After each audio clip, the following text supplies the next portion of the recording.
innaka antal alimul hakim. Rabbi syrah li sadri wa yassir li amri wa hlul 'uqdatam min lisani yafqahu qawli. Mari kita awali dengan membaca sebagian zikir pagi bersama-sama. 1, 2, 3. Allahumma bika asbahna wa bika amsayna wa bika nahya wa bika namut wa ilaikan nusyur. Allahumma anta rabbi la ilaha illa anta khalaqtana wa ana 'abduka wa ana ala ahdika wa wa'dika mastata'tu a'udzu bika min syarri ma sana'tu a'udzu bika min syarri ma sana'tu wa a'udzu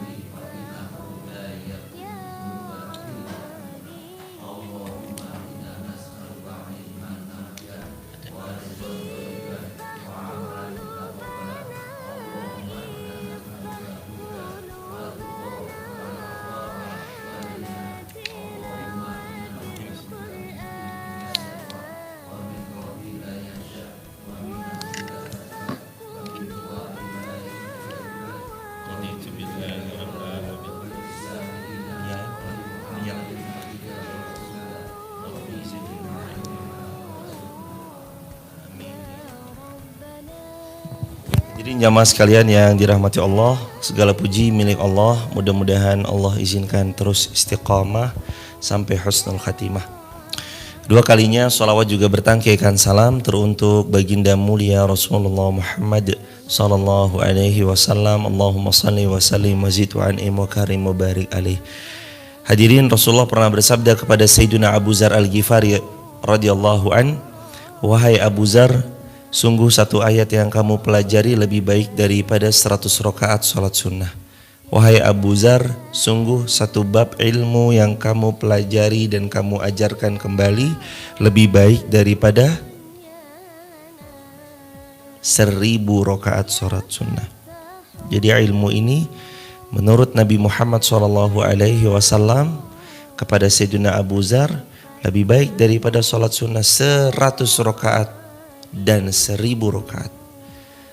Apalagi lebih-lebih Rasul juga pernah bersabda, kata Rasulullah sallallahu alaihi wasallam, tidaklah seseorang pergi kepada suatu masjid tujuannya adalah mencari ilmu atau mengajar ilmu kecuali Allah akan hadiahkan pahala haji sempurna padanya.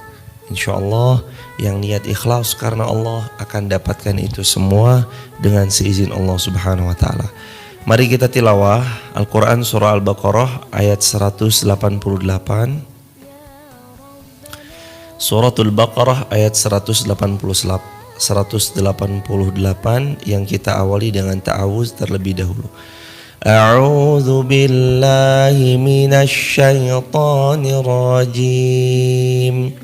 Bismillahirrahmanirrahim. Sudah ketemu? Wala ta'kulu amwalakum bainakum. 1, 2, 3.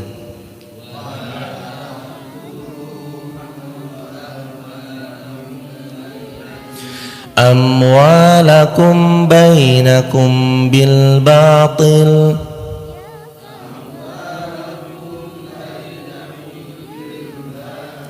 wa tadlu biha bil batil. Mohon maaf.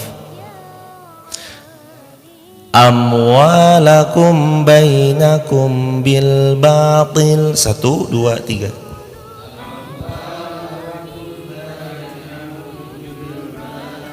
Wa tudlu biha ilal hukam.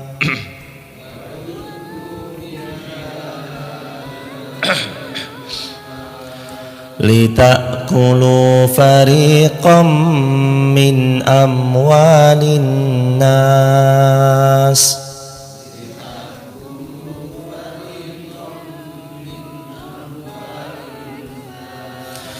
Min amwalin nasi bil ithmi wa antum ta'lamun.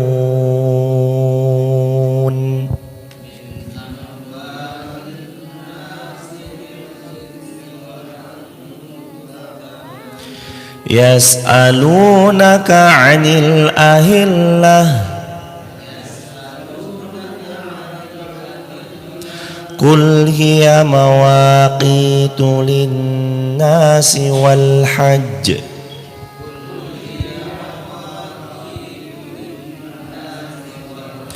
wa laysal birru bi an ta'tul buyut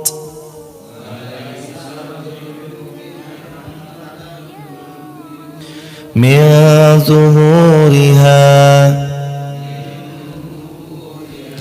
walakinnal birra man ittaqa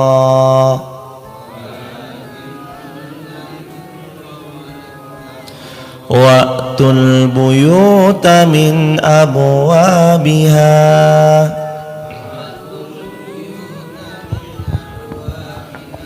wattaqullah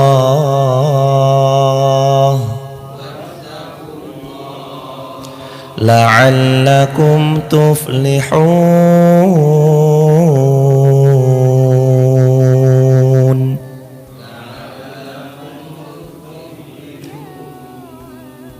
Alhamdulillah.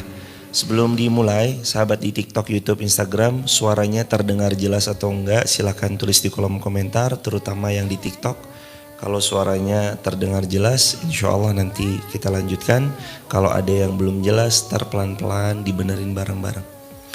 Al-Baqarah ayat 188. Wala ta'kulu amwalakum bainakum bil batil.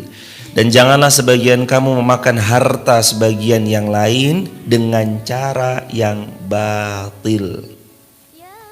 Wa tudlu biha ilal hukam litakulu fariqam min amwalin nas bil ithm wa antum ta'lamun. Dan janganlah kamu membawa urusan harta itu kepada hakim supaya kamu dapat memakan sebagian dari harta benda orang lain dengan cara berbuat dosa, nyogok, nyuap, main hukum-hukum dan segala bentuk macam-macamnya, supaya kita dibenarkan perilaku zalimnya kita memakan harta orang lain. Nggak boleh.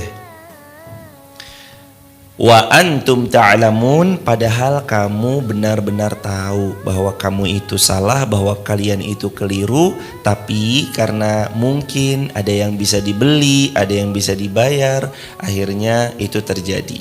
Yang pertama, hadis ini berbicara tentang haramnya suap menyuap.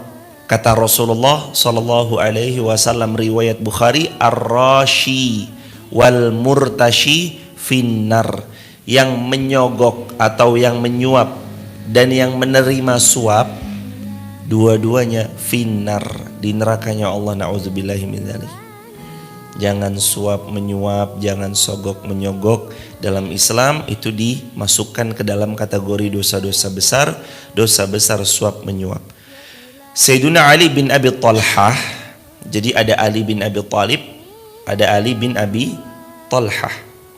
Sayyiduna Ali bin Abi Talha radhiyallahu anhu meriwayatkan daripada Ibnu Abbas, Sayyiduna Abdullah bin Abbas radhiyallahu anhuma, ayat ini berkenaan tentang seseorang yang mempunyai tanggungan harta, dalam hal ini adalah hutang, tapi dia tidak ada saksi terhadapnya, lalu ia mengingkari harta tersebut dan mempersengketakannya kepada penguasa atau hakim, sementara ia sendiri tahu bahwa itu bukan hartanya. Artinya dia punya hutang, tapi karena dia nggak mau bayar, dibawa ke meja hijau peradilan, kepada hakim, kepada penguasa.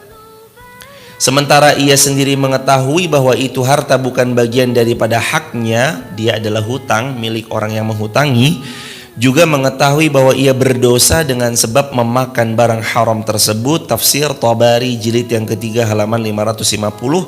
Demikian pula diriwayatkan oleh Imam Mujahid, ini muridnya Sayyidina Abdullah bin Abbas, Sa'id bin Jubair, Ikrimah, Al-Hasan Al-Basri, Qatadah dan yang lainnya. Jadi ayat ini turun berkenaan tentang seseorang, dia berhutang tapi nggak mau bayar. Begitu ditagih, loh emang saya punya hutang ya? Saya nggak punya hutang. Tapi yang nagih juga nggak ada saksi, yang nagih juga nggak ada hitam di atas putih, yang nagih nggak ada hal-hal yang kayak gitu. Akhirnya orang ini melepaskan dirinya dari hutang yang seharusnya dia bayar, Padahal dia tahu itu perbuatan zalim, itu bukan haknya dia, dan dia tahu itu adalah dosa. Dia tahu tapi tetap dilakukan. Na'udzubillahi min dzalik. Kata Nabi SAW, nafsul mu'min mu'allaqatun bidaini hatta yuqda anhu. Jiwanya orang yang beriman itu tertahan untuk masuk surga gara-gara hutang. Siapapun jemaah. Bahkan Nabi bersabda SAW, sekalipun beliau wafat dalam keadaan mati syahid sekalipun. Orang itu kalau mati syahid, hadirin, langsung masuk surga. Nggak ada mizan, nggak ada timbang-timbang, nggak ada antri-antri. Langsung dia punya jalur VVIP karena wafat mati syahid masuk surga tanpa dihisab. Keistimewaan orang mati syahid. Tapi sebab hutang tertahan hatta yuqda anhu, sampai dilunasi. Bisa dilunasi dengan cara diambil pahala atau ahli warisnya melunasi hutang orang tuanya. Makanya jangan sepelein hutang ya jemaah, bahaya. Coba diingat-ingat dulu pernah berhutang sama siapa aja, cepat bayar. Termasuk yang jenis-jenis darmoji. Masih ingat darmoji? Dahar limo bayarnya siji. Yang makannya 5 tapi bilangnya ke tukang jualnya itu 1. Makan berapa gorengan? 1, padahal makan 5. Ingat, cepat sambangi orang yang jualan, bayar. Kalau nggak ketemu gimana? Infakkan atas namakan beliau. Jangan sampai kita ini hidup yang harusnya beramal salih dan kemudian kita masuk surga tertahan cuma gara-gara hutang. Rasulullah adalah Rasulullah SAW yaqul, beliau yang mulia juga pernah bersabda, sesungguhnya orang yang dia punya hutang tapi nggak mau membayar hutangnya secara sengaja, bukan karena uzur syar'i dia nggak mampu bayar hutang, tapi emang betul sengaja dia model-modelan kayak yang ditafsir 188 Al-Baqarah ini. Dia punya hutang dan dia nggak mau membayar hutangnya, maka Nabi SAW pernah bersabda, kelak dia akan dibangkitkan dan di balik punggungnya atau di atas kepalanya akan ada cap tertulis fulan pengkhianat fulan. Atau dalam asar atau riwayat yang lain, siapa yang punya hutang dan dia tidak mau melunasinya, maka besok dia akan dibangkitkan dalam rombongan gerombolan para pencuri. Na'udzubillahi min dzalik. Selesaikan hutang, segerakan pembayarannya. Jangan sampai kita mati masih dalam keadaan membawa hutang. Ingat selalu, Nabi pun juga SAW berlindung daripada hutang. Allahumma inni a'udzubika min ajzi wal kasal wa a'udzubika min apa dan bukhl wa a'udzubika min ghalabatid dain wa qahrir rijal. Di antara kalimat yang Nabi SAW berlindung atasnya, Allahumma inni a'udzubika minal ghalabatid dain. Ya Allah, aku berlindung kepadamu dari terlilit hutang. Nabi aja berlindung sama Allah dari perkara-perkara yang bisa membuat beliau terlilit dari hutang. Banyak-banyak berdoa semoga kita nggak terlilit kepada hutang. Begitu hadirin jamaah yang dirahmati Allah. Tadi suara jelas terdengar ya mas semuanya? Jazakumullah khairan. Hadirin jamaah yang dirahmati Allah, kita lanjut ke dalam bahasan Suratul Baqarah ayat 189. Mohon maaf, belum selesai. Haramkan perkara yang halal atau halalkan perkara yang haram dalam Islam tidak diperkenankan, sekalipun ia adalah seorang penguasa yang mampu berkuasa secara penuh atas suatu wilayah atau suatu duduk perkara. Ala innama ana bashar wa innama ya'tinil khasm fala'alla ba'dukum ayyakuna alhan bihujjatih min ba'd fa'aqdiyalah faman qadaitu lahu bihaqqin muslim fa innama hiya qit'atun minan nar falyahmilha aw liyadharha. Kata Rasulullah sallallahu alaihi wasallam, riwayat Imam Bukhari, riwayat Imam Muslim, ketahuilah sesungguhnya aku hanyalah manusia dan orang-orang yang bersengketa mendatangi diriku, kata Rasulullah. Boleh jadi sebagian dari kalian lebih pintar berdalih daripada sebagian yang lain, sehingga aku memberi keputusan yang dapat menguntungkan satu pihak di antara pihak yang lain. Maka barang siapa yang aku putuskan mendapat hak orang muslim lainnya, sebenarnya itu tidak lain hanyalah potongan api neraka yang mereka makan ke dalam perut-perut mereka. Maka terserah kepadanya apakah ia mau mengambilnya ataukah ia mau meninggalkannya. Jadi Nabi SAW beritahu, aku manusia. Tentu kalimat ini jangan sampai kita mengatakan, yo Nabi manusia. Enggak, Nabi manusia iya, tapi Nabi manusia yang istimewa, dapat wahyu, disayang Allah, Khalilullah, gelarnya Khalilullah, Habiballah, manusia yang paling Allah cintai, manusia yang paling Allah sayangi, itu Rasulullah Sallallahu Alaihi Wasallam. Terus gimana? Kata Nabi, datang seseorang minta kepadaku untuk memutuskan satu duduk perkara. Kadang boleh jadi keputusan yang kuambil ini menguntungkan salah satu di antara dua pihak yang lagi berselisih. Tapi kalau orang itu zalim, misalkan qadarullah ma syaa fa'al, yang diputuskan itu yang sebenarnya bukan haknya. Tapi kalau dia itu zalim, mengambil haknya orang lain, kata Nabi SAW, hiya qit'atun minnar, sama dengan dia lagi makan potongan-potongan api neraka. Jadi kalau udah tahu kita tuh sebenarnya salah, akui aja kesalahan. Jangan sampai kita tahu kita salah, lalu kemudian kita bisa bayar hakimnya, dan kita mengambil haknya orang dengan cara yang batil, padahal itu bukan hak kita. Sebenarnya dalam kacamata dunia mungkin Anda dikatakan menang, tapi dalam kacamata peradilan akhirat Anda rugi serugi-ruginya. Lebih-lebih qit'atun minnar, itu potongan-potongan api neraka yang kalian makan ke dalam perut kalian. Sengketa tanah, sengketa urusan barang, sengketa urusan perkara-perkara properti dan perkara-perkara yang lain. Walaupun Anda tahu itu bukan hak Anda, Anda menang sekalipun itu bahaya buat diri Anda. Karena kata Nabi SAW, qit'atun minnar, itu potongan-potongan neraka yang kalian makan. Wal'iyadzu billahi min dzalik. Terus kata Nabi, falyahmilha aw liyadharha. Pilihannya kembali kepada yang jalanin.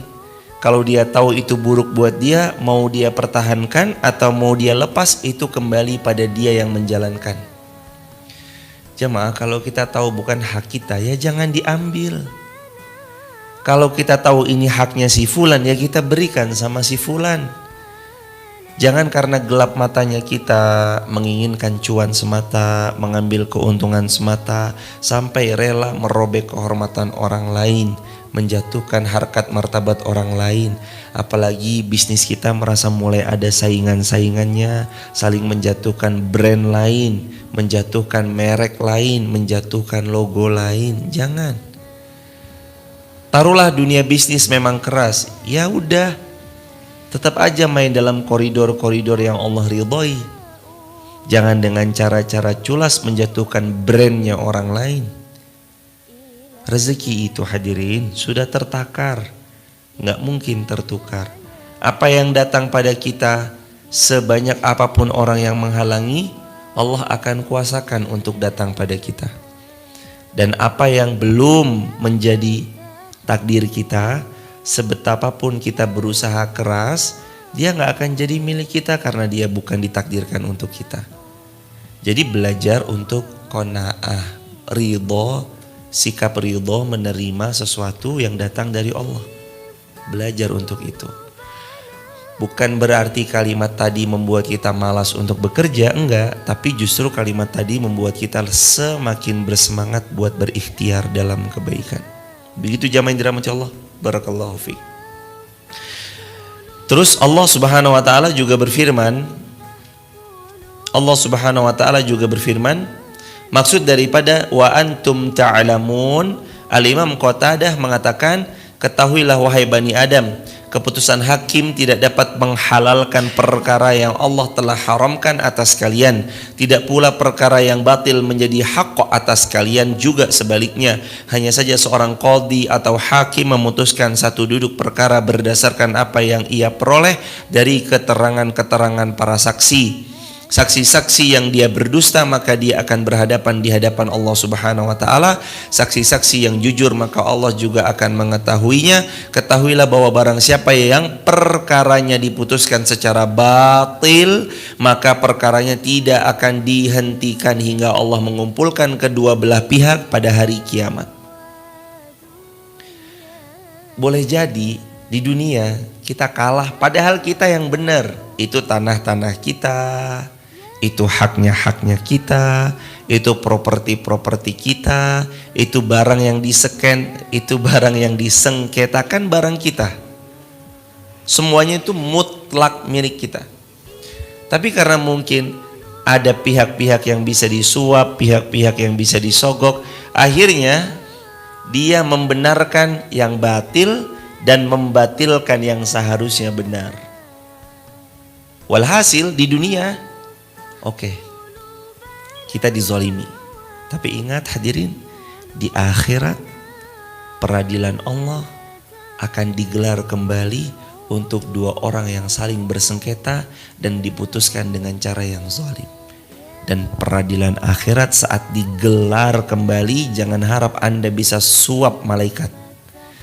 Jangan harap Anda bisa sogok itu hakim, itu jaksa. Jangan harap jemaah. Peradilan Allah seadil-adilnya peradilan. Alaihissallah bi ahkamil hakimi. Allah sebaik-baik hakim yang paling adil. Siapa yang lebih adil? Nggak ada kecuali Allah Subhanahu wa taala. Jadi tenang. Ini ayat sedikit menghibur kita. Kalau kita di dunia diputuskan dengan cara yang nggak adil, di akhirat itu peradilannya Allah akan digelar kembali. Allah akan turunkan seadil-adilnya. Bahkan kalau dia mengambil satu petak tanah, ini parah jemaah, jangankan sepetak, kata Nabi, siapa yang mengambil satu jengkal tanah miliknya orang lain, satu jengkal, maka ia akan dikalungkan di lehernya 7 bumi. 7 bumi jemaah. Kita ngalungin 1 kilo aja udah berat, bawa kemana-mana. Kita ngalungin 1 ton aja mungkin kita gak bisa jalan. Anda dikalungkan 7 lapis bumi gara-gara Anda berbuat zalim, mengambil sejengkal tanahnya orang. Jangan zalim. Lebih baik kurang daripada lebih, tapi jauh lebih baik pas daripada kurang atau daripada lebih. Kenapa kok pas? Agar supaya orang lain tidak mengambil haknya secara buruk atau dia mengambil hak kita. Makanya pas aja jemaah. Kalau memang di sertifikat tanah 84 meter, 84 meter aja yang kita garap. Sertifikat hitam di atas putih 300 meter, 300 meter aja yang kita garap. Jangan lebih.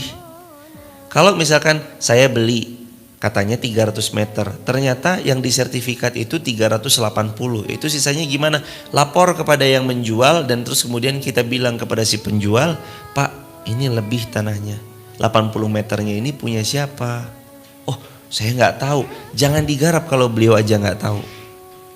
Tapi kalau beliau bilang, iya mas itu memang tanah saya, itu buktinya kan saya bilangnya 300 aja biar simpel, padahal mah 380. 80-nya buat saya berarti ya buat Anda sah. Ada hitam di atas putihnya juga. Tapi lain cerita kalau Anda misalkan membeli tanah 300 meter, tertulis di sertifikat 300 meter, tapi fakta di lapangannya 400. Yang nggak tertulis Hitam di atas putih itu lebih 100, berarti 100-nya itu miliknya orang lain. Jangan digarap, jangan diambil.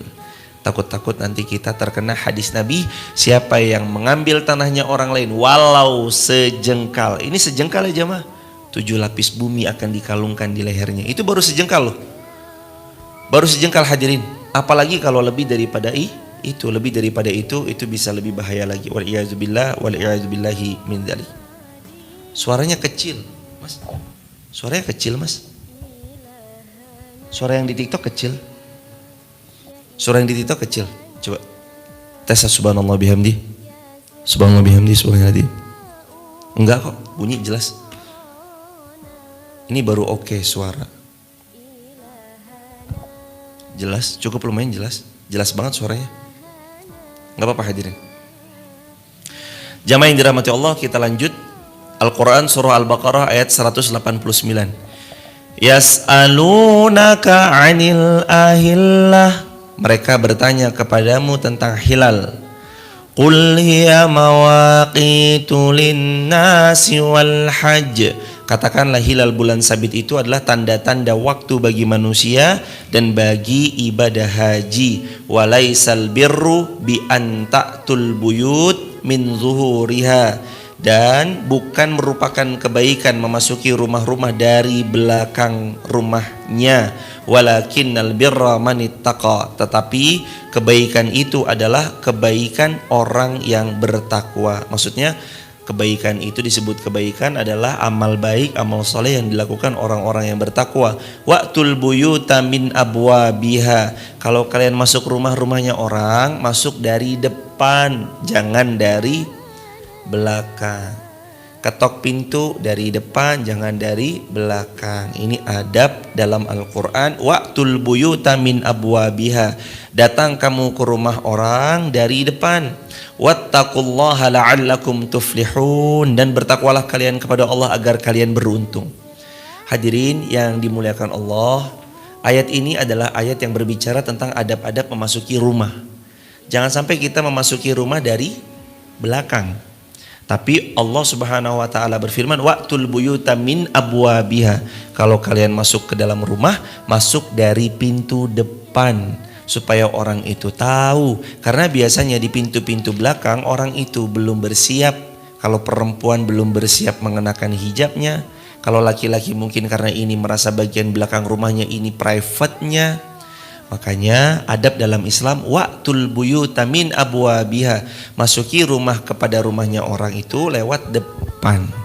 Kecuali diketok-ketok lewat depan gak bisa, sudah 3 kali, maka kita boleh untuk memilih pulang atau kita boleh untuk menunggu dan terus kemudian ditelepon. Karena ada adab yang pernah disampaikan oleh baginda sallallahu alaihi wasallam, siapa yang mengetuk 3 kali, Assalamualaikum 1, Assalamualaikum 2, Assalamualaikum 3, belum dijawab, maka hendaknya dia pulang, kata Rasulullah sallallahu alaihi wasallam.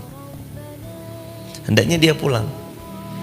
Karena sekarang zaman udah maju, teknologi itu semakin maju, kita bisa sebelum datang untuk mengkode kepada tuan rumah bahwa kita akan datang. Jangan sampai kita niatnya surprise, padahal Masya Allah tabarakallah, akhirnya malah ngerugiin diri kita sendiri, orangnya gak ada di rumah.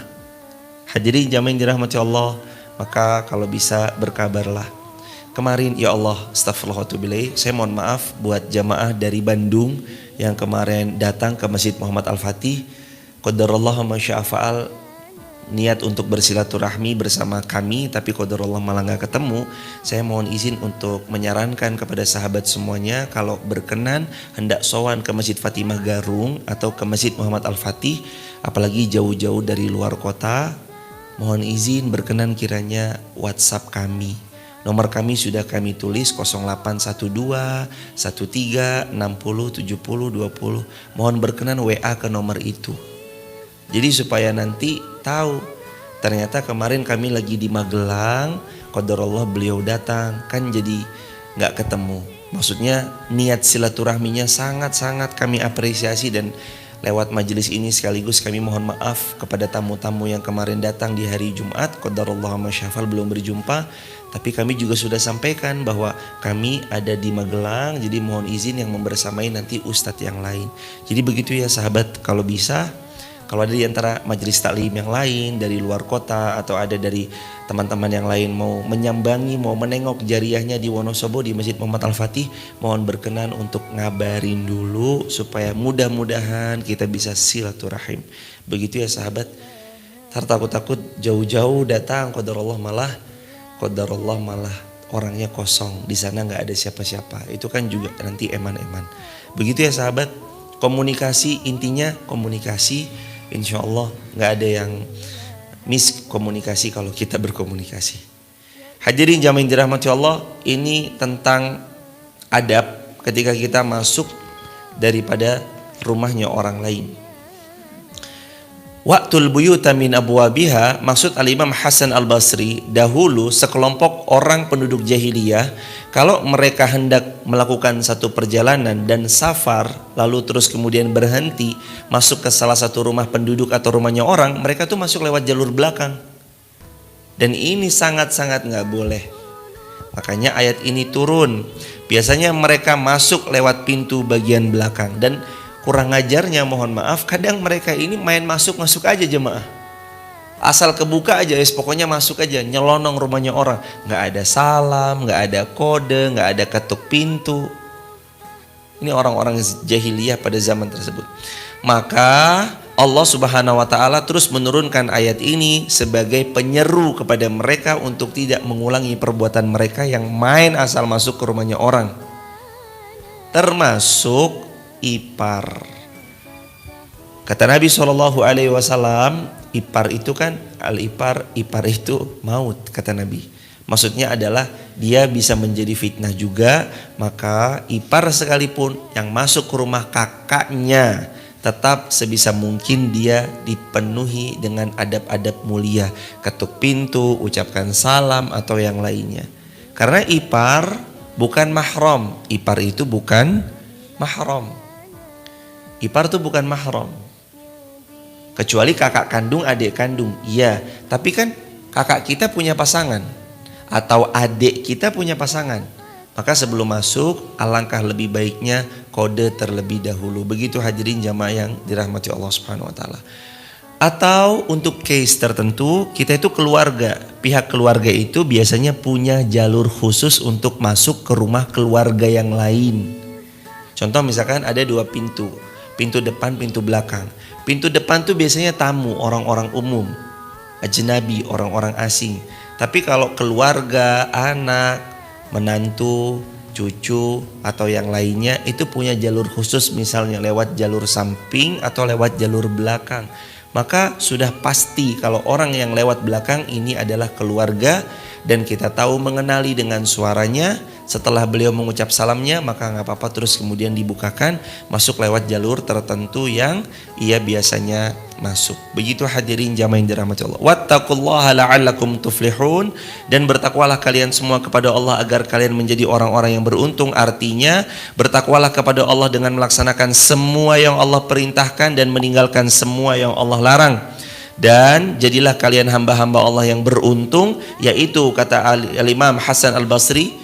Al-Imam Hasan Al-Basri mengatakan di halaman 615, orang-orang beruntung maksudnya adalah orang yang pada saat kalian berada di hadapan Allah, di mana Allah memberi balasan terbaik dengan syurga Firdaus tanpa hisab atau syurganya Allah Subhanahu wa taala. Itu orang yang beruntung. Beruntung di dunia kan identik dengan orang ini kok beruntung banget ya, bejo. Itu bisa identiknya dengan dapat keuntungan dunia. Beruntung banget ya, dapat warisan, gak ngapa-ngapain tahu-tahu dapat warisan. Beruntung banget ya, dia tahu-tahu dapat hadiah A, dapat hadiah B, dapat hadiah C. Tapi kalau di akhirat beruntung itu bukan itu. Kalau di akhirat itu beruntung adalah masuk ke dalam Surganya Allah. Itu orang-orang beruntung banget jamaah. Allahu Akbar.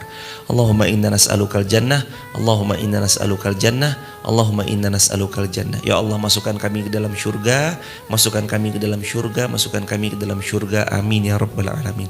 Rasulullah pernah bersabda dalam hadis riwayat Tirmidzi dan yang lainnya, kata Nabi, man sa'alallahu ta'ala al-jannah bis-sidq. Barang siapa yang meminta, memohon kepada Allah supaya dia dimasukkan ke dalam syurga salasa marrat, 3 kali permohonan, qalatil jannah Allahumma adkhilhul jannah, maka syurga akan berkata kepada Allah dengan memohon, ya Allah masukkan dia ke dalam syurga. Allahu Akbar. Maka satu hari minimal mintalah kepada Allah agar kita masuk surga minimal 3 kali, karena lafadz hadisnya salasa marrat, 3 kali. Kalau bisa lebih silahkan. Lafadznya macam-macam, boleh lafadz Indonesia, lafadz Jawa, lafadz Palembang, lafadz Padang, lafadz Aceh, lafadz Papua, boleh. Lafadz apapun Allah tahu. Tapi kalau dengan bahasa Arabnya apa lafadznya? Allahumma inni as'alukal jannah, atau kalau jama' Allahumma inna nas'alukal jannah, atau mau ditambahin boleh Allahumma inni as'alukal jannah wa a'udzubika min sakhatika wan nar, boleh, atau dengan lafadz yang serupa dengannya boleh. Hadirin jamaah yang dirahmati Allah, itu ayat 189. Sekarang kita masuk ayat 190, tapi karena waktu sudah tiba, waktu syuruk, maka kami buka sesi tanya jawab. Waktu dan tempat dipersilakan untuk tanya jawab. Silakan jamaah. Barakallahu fikum. Silakan jamaah.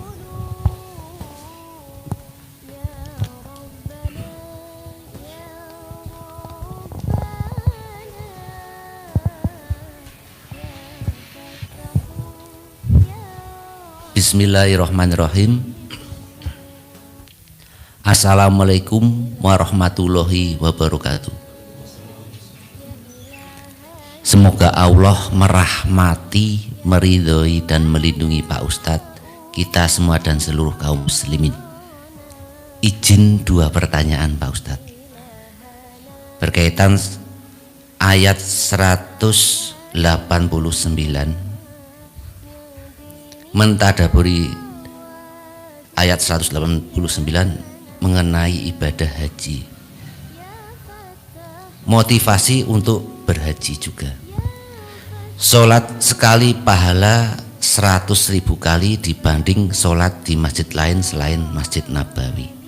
Yang menjadi pertanyaan, bila amalan lain, misalkan baca Al-Quran, zikir, sodakoh dan puasa di Masjidil Haram, apakah pahala perlakuan sama 100.000 kali? Itu yang pertama dulu. Jazakumullah khairan jazaa Mas Hadi. Semoga Allah memuliakan Mas Hadi, keluarga besar Mas Hadi dan seluruh kaum muslimin dimanapun berada. Apakah di Masjidil Haram zikir, baca Quran itu pahalanya sama? Jawaban ada di hadis Nabi SAW. Sungguh solat di masjidku ini, Masjid Nabawi, 1000 kali lipat, kecuali Masjidil Haram. Masjidil Haram itu 100.000 kali lipat pahalanya. Terus kalau baca Quran tidak ada secara spesifik hadis yang menyebutkan baca Quran juga iya atau amal soleh yang lainnya juga iya. Tapi ada pendapat Al-Imam Hasan Al-Basri. Kata beliau, gambaran umum kalimatnya kurang lebih begini, au kama qal, karena mulianya Masjidil Haram dengan 100.000 pahala saat sholat di dalamnya, maka mendapat kemuliaan jugalah bagi orang-orang yang saat itu melaksanakan amal soleh di sisi Masjidil Haram. Jadi karena kemuliaan Masjidil Haram dapat pahala kemuliaan 100.000 itu juga. Ini pendapatnya Imam Hasan Al-Basri. Barakallahu fikum, begitu Mas Hadi kurang lebih, semoga terjawab. Allahu a'lam bishawab. Tapi yang secara spesifik sholatnya 100.000.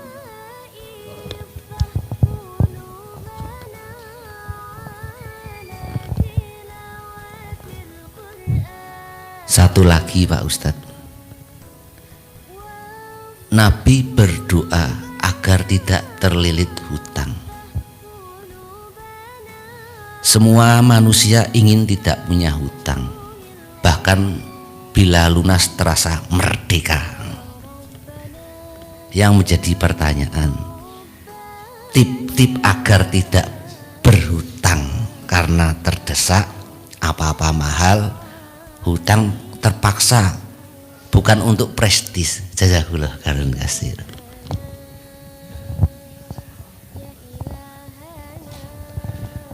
Semoga Allah memuliakan Mas Hadi, keluarga besar Mas Hadi dan seluruh kaum muslimin dimanapun berada. Tips-tips supaya terhindar dari hutang sekalipun dalam keadaan terpaksa. Jawabannya simple, jangan berhutang. Sesimpel itu. Harus dia memaksimalkan apa yang ada dalam dirinya, menjaga marwah dan kehormatannya untuk tidak berhutang. Coba lihat, barangkali ada baju yang bisa dijual. Kami ingat dulu episode awal-awal pernikahan kami 2015. Kami kurang untuk bayar kuliah karena kami menikah waktu itu masih kuliah. Saya semester 5 kuliah, istri semester 7 kuliah. Qadarullah, waktu kami sama-sama kuliah, kami menikah, lalu kurang bayar uang. iPad mini, waktu itu saya punya iPad mini, itu dijual supaya nggak hutang. Saya punya flannel mereknya Uniqlo gitu, flannel kotak-kotak itu saya posting di OLX, saya posting di Bukalapak atau di sosial media yang lain gitu, saya posting, saya jual.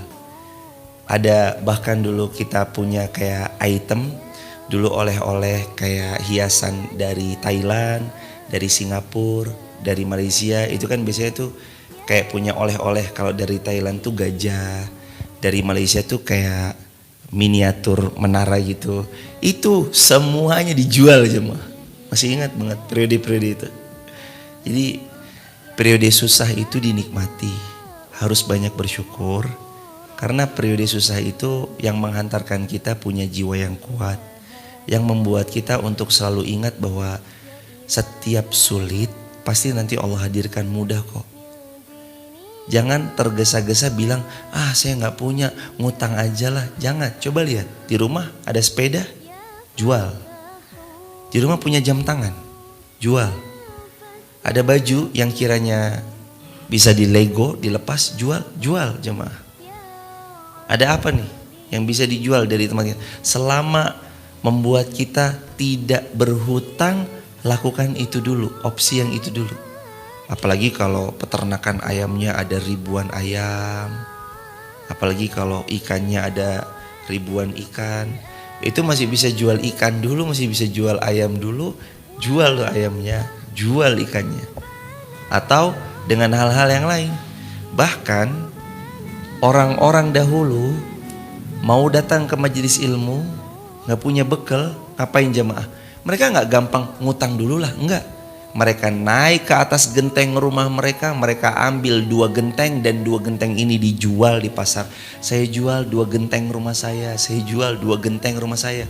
2 genteng dijual, laku, dapat sangu, belajar, berangkat sebagai modal, jual 2 genteng, itu sebagai modal untuk nuntut ilmu. Itu saking kerennya orang dulu. Saran saya termasuk buat teman-teman di TikTok, YouTube, Instagram, untuk yang baru-baru nikah apalagi, saran saya jangan bermudah-mudah membuka pintu hutang. Jangan bermudah-mudah berhutang. Kalau bisa untuk gak ngutang, saran saya jangan buka pintu hutang dan jangan pernah berhutang. Barakallahu fiik. Semoga terjawab, Allahu a'lam bishawab. Sekarang pertanyaan dari TikTok.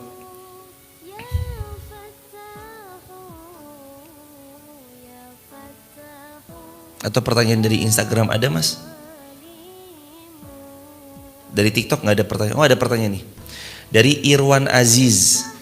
Kalau kita berhutang tapi lupa orangnya dan lupa nominalnya itu gimana? Makasih Mas Irwan Aziz 502. Semoga Allah memuliakan mas, sekeluarga besar dan seluruh kaum muslimin. Jadi terkait tentang hutang yang kita lupa, orangnya juga lupa. Berapa nominalnya? Hal yang pertama harus dilakukan adalah mengingat dengan pasti berapa jumlah hutang kita. Saya dulu ngutang ya sama jenengan. Iya, berapa nominal? Lupa Lu berapa ya? Kayaknya 100 bukan sih? Kurang lah. 50 berarti. Iya kayak sekitar 50 deh. Kalau 100 mah tapi kurang gitu. Ya udahlah, Ini 100 aja. Dilebihin nggak apa-apa jemaah. Niatkan kalau memang lebih itu niatkan sedekah atau kita memberi hadiah kepada beliau. Sekarang dua-duanya sama-sama lupa nominalnya berapa. Maka jawaban pertama diingat. Udah diingat ya tetap nggak tahu nominalnya berapa secara pasti. Coba yang paling minim pernah seliweran di ingatan kita berapa, itu yang dibayar. Bahkan kalau Anda mau cari aman, bayar lebih. Seperti yang tadi diceritakan. 50.000 hutangnya bayar lebih, 100 atau 200 niatkan kalau memang itu lebih sebagai pelunas hutang, kalau memang itu kurang ya lebihnya untuk hadiah. Begitu jemaah. Begitu ya Mas Irwan, semoga terjawab. Allahu a'lam bishawab. Barakallahu fikum. Ada pertanyaan lagi dari XYA. Gimana cara meningkatkan iman bagi iman yang lagi turun? Jawaban Nabi SAW, al-imanu yazidu wa yantaqis. Al-imanu yazidu wa yantaqis. Yazidu bitta'ah, kata Nabi yang pertama. Iman itu grafiknya naik dan turun. Naiknya karena ta'ah, ketaatanmu. Apa yang membuat iman kita gak turun dan grafiknya terus naik? Taat. Disuruh sholat ya sholat, disuruh ngaji ya ngaji, disuruh baca Quran ya baca Quran, disuruh menonton tayangan yang baik-baik yang menonton yang baik-baik, disuruh berinfak, disuruh sedekah. Itu yang membuat nanti iman kita naik. Wa yantaqisu bil ma'siyah, dan pastikan diri kita kalau iman kita lagi turun, pastikan itu sebab maksiyah, karena maksiat yang kita lakukan, baik sadar maupun tidak sadar. Karena maksiat mempengaruhi iman. Barakallahu fikum, semoga terjawab. Allahu a'lam bishawab. Pertanyaan lain. Suaranya kecil banget Ustadz Sun. Mungkin bisa pindah ya teman-teman ke Instagram mungkin yang lebih jelas.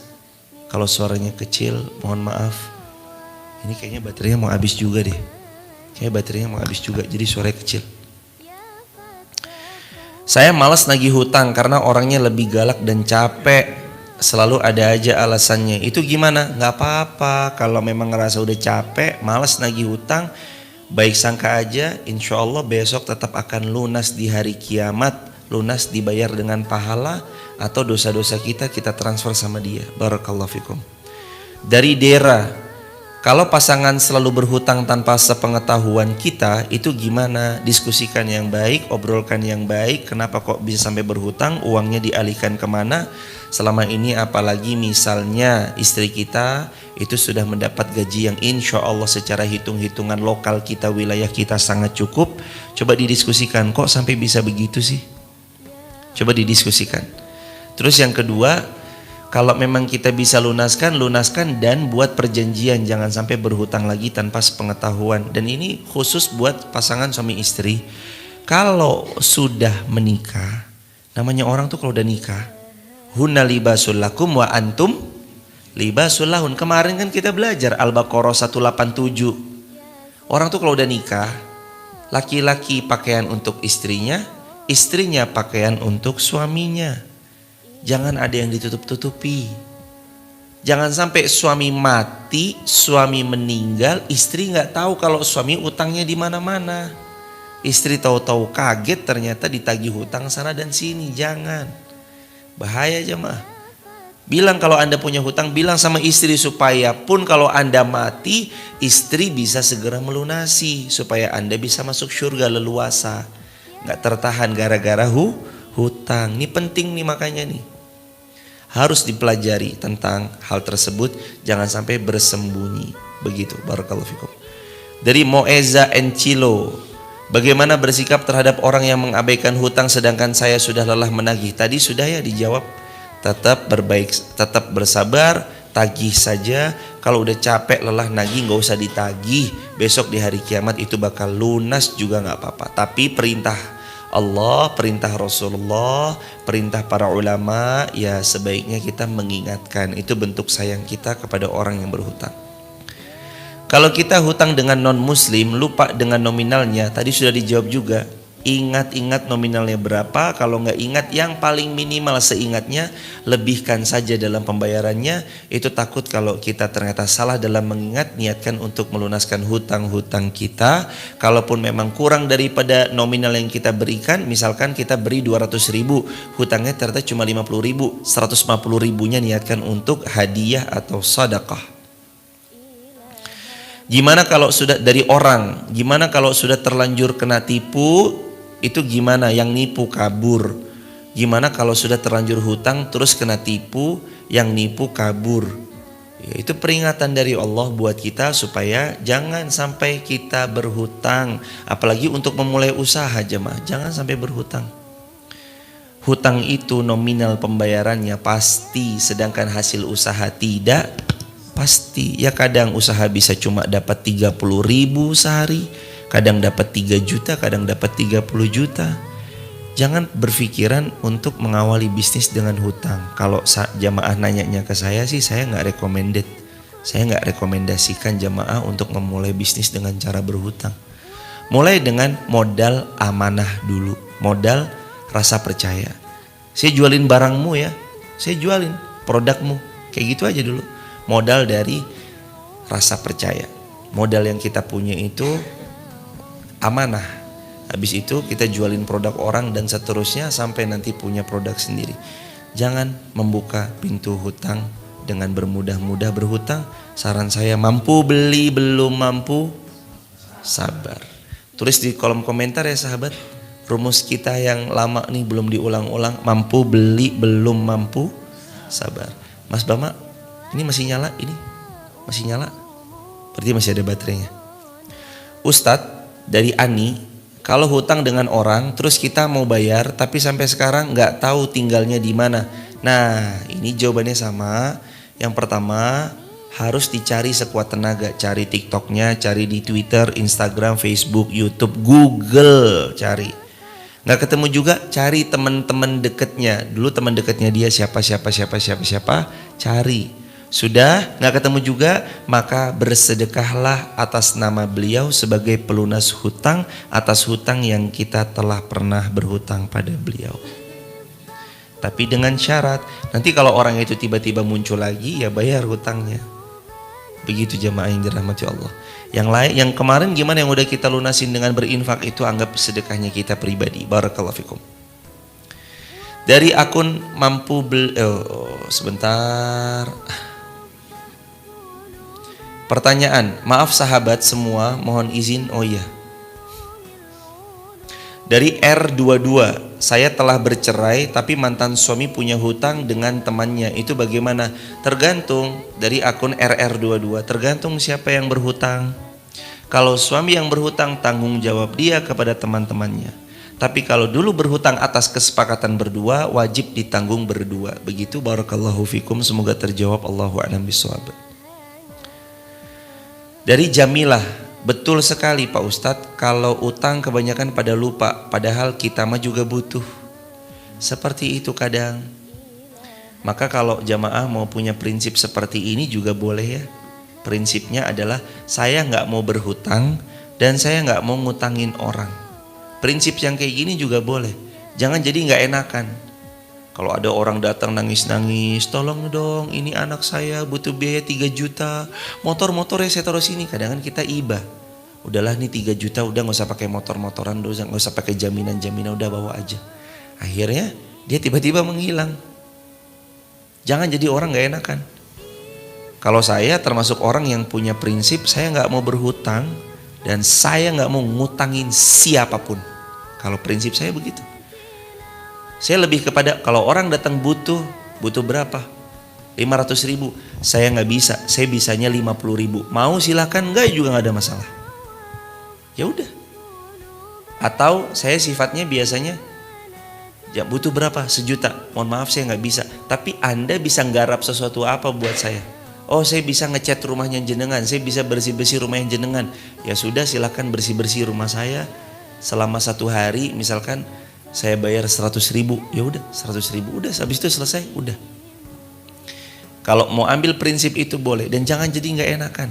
Karena menurut fakta, data, lapangan dan pengalaman ahlinya, bahwa pemutus silaturahim yang paling dahsyat bernama hutang.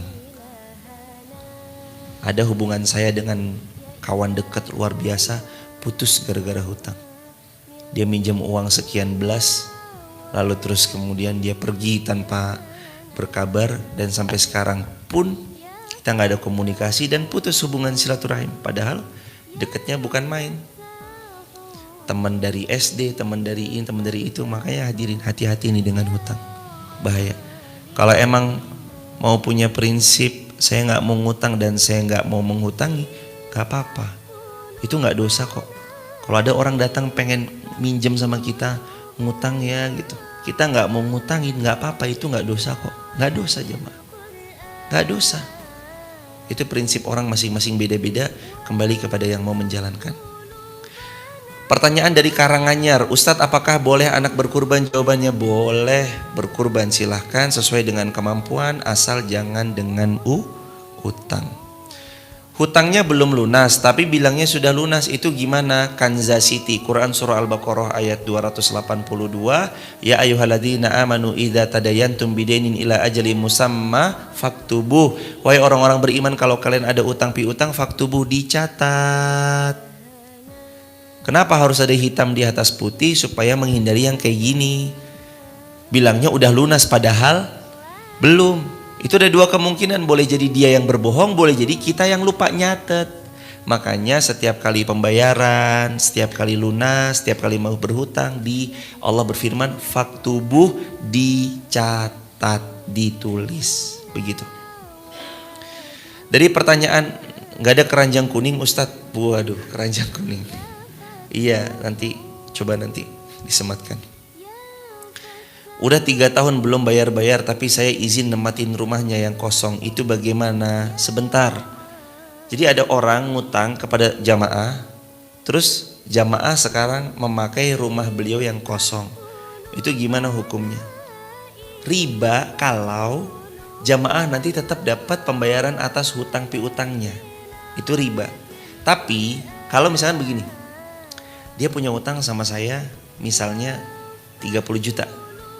Lalu dia punya ruko yang kosong, terus saya minta sama dia, ya sudah 30 juta hutangmu yang kamu gak bisa bayar dengan uang, kamu bayar dengan kamu sewain rukonya ke saya 1 tahun dan saya anggap lunas hutangnya. Itu sah, boleh.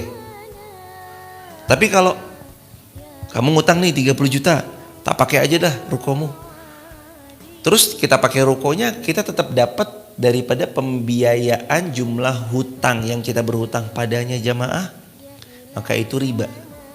Itu riba, jangan. Begitu ya hadirin. Jadi tergantung nih Ibu Aisyah Ica nempatin rumahnya yang kosong tuh kayak gimana metodenya. Kalau nempatin rumah yang kosong dihitung sewa dan dipotong hutang, halal boleh silakan. Tapi kalau itu sebagai kelebihan riba, jangan. Begitu hadirin.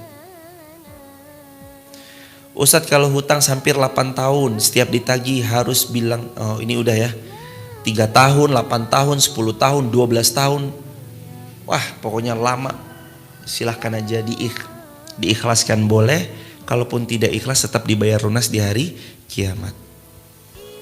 Ada bapak tiri mengambil uang secara tidak benar kepada anak. Sekarang dia sudah wafat, itu gimana? Maksud kasus mengambil uang tidak benar kepada anak ini gimana? Maksudnya kalau mencuri ya bapak tirinya berdosa. Kalau bapak tirinya berhutang ya dia tetap wajib melunaskannya kepada anaknya. Dan hadirin, soalan uang tuh gak kenal ya jamaah, yang namanya saudara tuh uang gak kenal. Mau kakak, mau adik, kalau akadnya hutang ya hutang. Begitu hadirin. Dari Rinda Niezo, gimana dengan investasi nitip uang untuk mengelola usaha dan saya dapat hasil tiap bulannya? Jawabannya tergantung skema investasinya.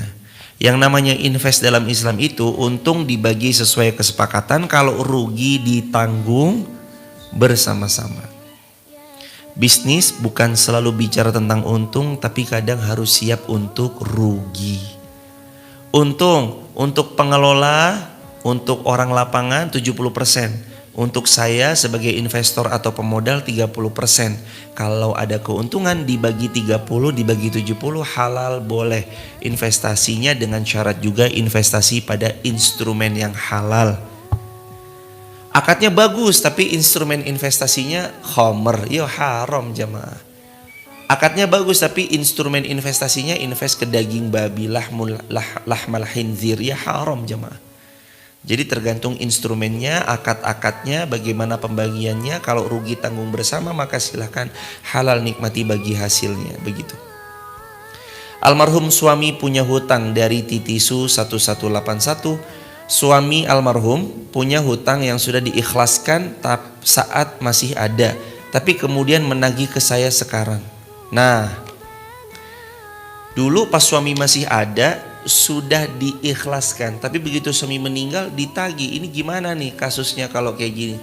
Maka hendaknya kalau Anda mengikhlaskan hutang atau diikhlaskan hutang Anda, mintai hitam di atas putih bahwa hutang ini sudah dinyatakan lunas. Pada jam sekian, tanggal sekian, menit sekian, hutang ini lunas. Sehingga nanti ahli warisnya atau siapapun gak bisa nagih pada kita. Ini loh buktinya sudah dilunaskan oleh orang tua kalian, begitu. Gimana kalau ada yang ngutang ninggalin motor terus motornya kita pakai, itu riba juga? Jawabannya iya. Kecuali Anda mengakadkan atau Anda memaksudkan itu sebagai pembayaran. Contoh, ada orang hutang sama kita 250 juta. Mobil kita tahan. Dia cukup mengembalikan 210 juta aja. 40 jutanya kita ikat untuk sewa mobil dia, halal. Karena 40 juta diikat untuk sewa mobilnya. Dia cukup bayar dari hutang misal 250 juta, cukup bayar 210 juta. 40 jutanya niatkan untuk hal tersebut. Silahkan, halal. Bukan untuk mengambil kelebihan dari jumlah piutang, tidak. Apalagi sewa mobil berapa sih? Paling gak sampai 40 juta kan kalau sebulan. Sebulan berapa sewa mobil? Paling hanya berapa? Berarti kalau 40 juta bisa untuk sewa mobil berapa? Sebulan berapa bisa sewa mobil? 6 juta sebulan atau mungkin 5 juta sebulan. Kalau 40 juta bisa buat 8 bulan. Bisa buat 8 bulan. Hutang maksa banget tapi suruh bantu di rumah gak mau. Terus gimana ngadepinnya? Kembali kepada yang menghutangi. Anda mau menghutangi silahkan, Anda tidak mau menghutangi ya gak ada masalah. Begitu, barakallahu fiik. Dari karsih, kalau kita pinjamin uang terus dibayar sama padi, itu hukumnya gimana? Asal senilai dan dia tidak mampu membayar dengan uang, asal senilai maka silahkan. Anda juga ikhlas menerimanya maka silahkan. Tapi dicatat, Anda punya hutang 1 juta dibayar dengan beras 1 juta itu berapa? Misalkan 1 juta berapa? Seton ya mas? 100 ya? Kan 1 kilo katakanlah 10.000 misalkan. Kalau punya utang 1 juta berarti berapa? 1 kuintal 100 kilo. Maka saya bayar hutang saya dengan 1 kuintal padi, 1 kuintal beras, maka silakan. Sah. Kalau zaman sekarang ngabarin kalau pas butuh, kalau nggak butuh menghilang. Kadang-kadang begitu jemaah. Tapi ada kata-kata bagus dari ada seorang sahabat Nabi, Tolhah. Nah, sahabat Nabi namanya Tolhah bin Ubaidillah. Istrinya tuh pernah ngeluh, wahai Tolhah, lihat kawan-kawanmu itu datang kepadamu cuma pas butuhnya doang. Pas kamu gak butuh kamu ditinggalkan. Jawaban sahabat Tolhah bin Ubaidillah simple dan sederhana. Bagus kan istriku? Berarti mereka tahu kalau kita lagi punya kita bisa nolong mereka, mereka datang sama kita dan kita tolong mereka. Kalau pas kita nggak punya, mereka nggak datang sama kita karena karena dia tahu, karena mereka tahu kita nggak bisa nolong dia. Maka harusnya kita bersyukur bahwa kita didatangin mereka karena kita tahu kita bisa menolong mereka. Karena mereka tahu kita bisa menolong mereka. Sesimpel itu kata Sayyidina Tolhah. Jadi orang datang pas butuhnya, yo emang begitu jemaah. Kalau pas orang butuh datang dan segala bentuk macam-macamnya begitu. Ustadz, bedanya apa hutang sama nazar? Bedanya hutang itu adalah hutang itu biasanya instrumennya uang, Atau bisa juga janji yang harus ditagih, yang harus ditepati, karena tidak menepati janji ciri-ciri munafik. Atau kalaupun uang, ya uang itu harus dibayar. Hutang uang, uang harus dibayar. Kalau misalkan nazar kalimatnya ini nazar tuh, saya bernazar begini dan begitu, maka nazar harus ditepati juga, jangan sampai ingkari nazar. Barakallahu fikum. Ada orang beli mobil dan uangnya kurang, alhamdulillah ikhlas aja. Nah ini tergantung, kalau Anda mengikhlaskan ya sudah ikhlas. Teman-teman yang dirahmati Allah, gak kerasa udah 5:30. Pertanyaan terakhir ya. Akadnya bukan hutang tapi jual rumah almarhum bapak kandung saya dan bagian saya dibawa kabur.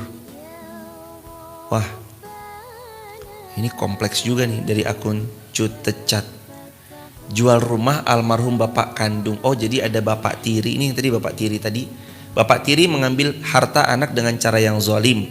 Caranya maksudnya adalah dengan dia menjual rumah almarhum bapak kandung saya dan bagian saya dibawa kabur. Nah, ini juga hati-hati jamaah ya. Kadang ada orang menikah dengan orang lain itu tujuannya macam-macam. Ada tujuannya, wah ini orang kaya, saya nikahin dia dengan mereguk kekayaannya, na'udzubillah. Kalau orang tua sudah wafat meninggalkan warisan, itu anak kandung dapat. Harus dapat. Loh itu harta orang tuanya, harta bapak kandungnya lah kok main dijual sama bapak tirinya, terus bapak tirinya ngambil semuanya, anak kandungnya nggak dikasih. Anda zalim. Di akhirat Anda kelak akan mempertanggungjawabkan kezaliman Anda, na'udzubillahi min dzalik. Tapi teman-teman, ini menjadi ilmu buat kita semua bahwa dunia itu masalah orang beda-beda, kompleksitas masalah orang beda-beda. Maka bersyukurlah kalau kita masih punya orang tua yang gak gila dunia. Karena astagfirullah, ada jemaah orang udah tua jemaah, umur 60 lebih masih gila sama dunia. Ada pohon jati besar-besar gede-gede, itu kalau dijual mungkin 150 mah ada kali itu. Ukuran tanahnya sekian hektar, dipotong-potongin jamaah tanpa seizin yang punya jati. Mentang-mentang yang punya jati di luar kota, dipotong-potongin, dijual-jualin. Alasannya apa?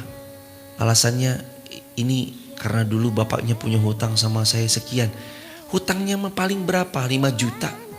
Tapi jatinya dipotong habis semua. Ya Allah, orang kalau udah tergila-gila sama dunia itu kadang gitu jemaah. Macem-macem. Ada anak yang rakus jualin warisan orang tua. Pokoknya mentang-mentang dia mungkin anak yang dekat dengan orang tua, atau anak yang pertama, atau anak yang apa, warisan orang tua dijual-jualin, adeknya nggak dikasih. Ya Allah, macem-macem. Hati-hati, setiap barang haram, harta haram yang Anda masukkan ke dalam perut, Nabi bersabda, fannaru aula bihi, maka neraka lebih berhak untuk memakan daging yang tumbuh dari barang yang haram. Gak berkah. Anda mungkin kaya tapi gak berkah. Anda mungkin punya tapi gak berkah. Na'udzubillah, na'udzubillah, na'udzubillah. Hati-hati jamaah. Kalau udah begitu gimana Ustadz? Sabar. Udah. Kalau udah gitu pilihannya gimana? Sabar. Tunggu tanggal mainnya. Allah ulur dibinasakan sama Allah nanti. Na'udzubillahi min dzalik. Jamaah yang dimuliakan Allah, mari kita tutup dengan kafaratul majlis. Subhanakallahumma bihamdika asyhadu an la ilaha illa anta astaghfiruka wa atubu ilaik. Rabbana atina fid dunya hasanah wa fil akhirati hasanah wa qina adzabannar wa adkhilnal jannata ma'al abrar ya azizu ya ghaffar ya rabbal alamin. Subhana rabbika rabbil izzati amma yasifun wa salamun alal mursalin walhamdulillahi rabbil alamin. Terima kasih teman-teman yang sudah memberi gift terbaiknya. Terima kasih teman-teman yang sudah membersamai dengan komentar terbaiknya. Terima kasih jazakumullah khairan buat teman-teman yang sudah tap-tap link di layar. Terima kasih yang sudah membersamai, kurang lebih sekian, lebih dari 3 orang yang membersamai. Semoga Allah memuliakan teman-teman semuanya. Bagi sahabat, kalau ada yang mau bergabung di grup WhatsApp kajian saya, siapapun boleh bergabung, siapapun boleh live group. Gak usah izin, gak perlu izin, live group aja, gak apa-apa, santai. Silahkan tap link di bio, sebut nama, asal kota, asal negara. Grupnya berisi video pendek saya, poster-poster dakwah kami, lalu terus kemudian ada jadwal-jadwal live streaming kami, jadwal kajian kami di kota Wonosobo ataupun di luar kota Wonosobo. Itu silahkan bisa tap link di bio, sebut nama, asal kota, asal negara. Dan mohon maaf sahabat, klarifikasi, kalau ada di antara sahabat menerima mengaku-ngaku atas nama kami selain nomor handphone yang menjadi admin, suaranya mati, mohon maaf. Cabut mas, maaf, dicabut. Mohon izin sahabat yang dirahmati Allah, kalau ada nomor mengaku-ngaku sebagai kami di luar daripada nomor admin kajian di Sahabat UIR, atau selain daripada nomor kami 081213607020, maka tolong diabaikan, itu bukan dari kami. Sekali lagi, kalau ada nomor mengaku-ngaku sebagai kami selain nomor 081213607020, maka itu bukan dari kami. Harap berhati-hati ya, karena kemarin dapat kabar katanya ada yang mengatasnamakan kami, tapi nomornya bukan nomor kami. Nomor kami cuma di 081213607020. Mohon harap berhati-hati dan dihimbau untuk waspada. Takut ada terjadi penipuan dan segala bentuk macam-macamnya. Sahabat, salam di rumah untuk keluarga. Insya Allah nanti ketemu di Wonosobo atau ketemu di tempat yang lain, atau sampai jumpa di Baitullah, atau mudah-mudahan kita bertemu insya Allah di surganya Allah Subhanahu wa ta'ala. Amin ya rabbal alamin. Subhanakallahumma bihamdika asyhadu an la ilaha illa anta astaghfiruka wa atubu ilaik. Assalamualaikum warahmatullahi wabarakatuh.